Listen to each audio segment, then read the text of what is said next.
No, I feel like the basis of my isolation, the main reason any of this whole social recluse, any of this whole neat stuff happened, is that when I socialize with other people, I've always tend to be the one who people gang up on.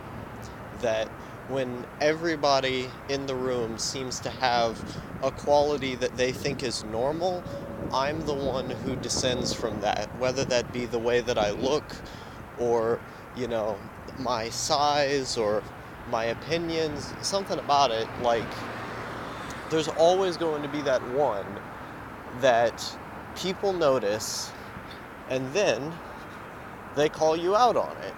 And they don't even always do this directly. Sometimes just like the way that they talk to you is different because of the fact that you are different in some way. And I suppose I've just been the one that's been so monumentally different to so many broad groups that I've taken the idea of socializing and I've said, well, maybe that's just not for me. Maybe that's not worth it because there's just so much dissent in how what I am and who I am is viewed. And that's why I like talking about tribes so much, is because you think about the idea of what a tribe is.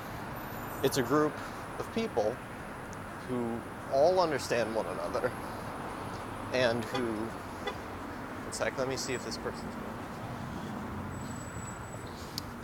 going. And in that understanding, they're able to like come to a sort of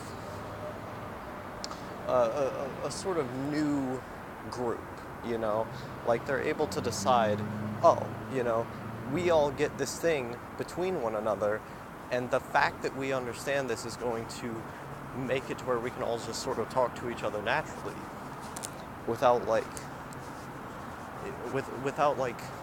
having to make these clarifications that otherwise would not have been made, right? I was like, these parts of the hotels, the parts that nobody's at. So when I talk on camera, I don't have people around looking at me like, who the fuck is this explaining all these weird antisocial things? Let's go back here. Yeah, this is good. Do not enter. Okay. But no, like, when you're in a group of people where there's a lot of dissent, what ends up happening is that you just have to keep clarifying what your stance is, and you have to keep clarifying who you are. When you're in a group of people who all have, like, the basics, when they all have the foundation to understanding you through relation, that's going to be much easier because you don't have to clarify those things. The act of having to clarify those things is exhausting. You don't like having to do it, right? And so that's why the whole idea of tribes is so appealing. Whereas the recluse, misanthrope, what they tend to do is they isolate themselves due to that dissent that they're getting from others, that criticism that they're getting from others, chastising all these different things that forces them into a position of having to explain themselves. It's like not everybody wants to do that all the time. It's mentally exhausting.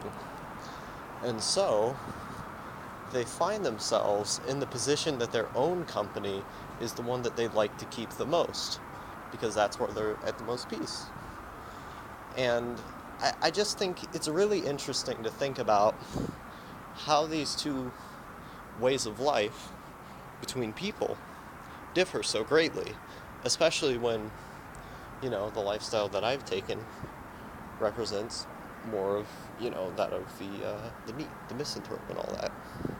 So I do think it's an interesting an interesting way that people subjugate themselves. And that subjugation comes only from the fact that humans understand the world around them in different ways. And when they form a group of people who all seem to collectively understand the world in that way, they begin to validate each other's existence. They begin to validate the way that that group thinks. Because it's like, well, we all understand this, so of course we're right.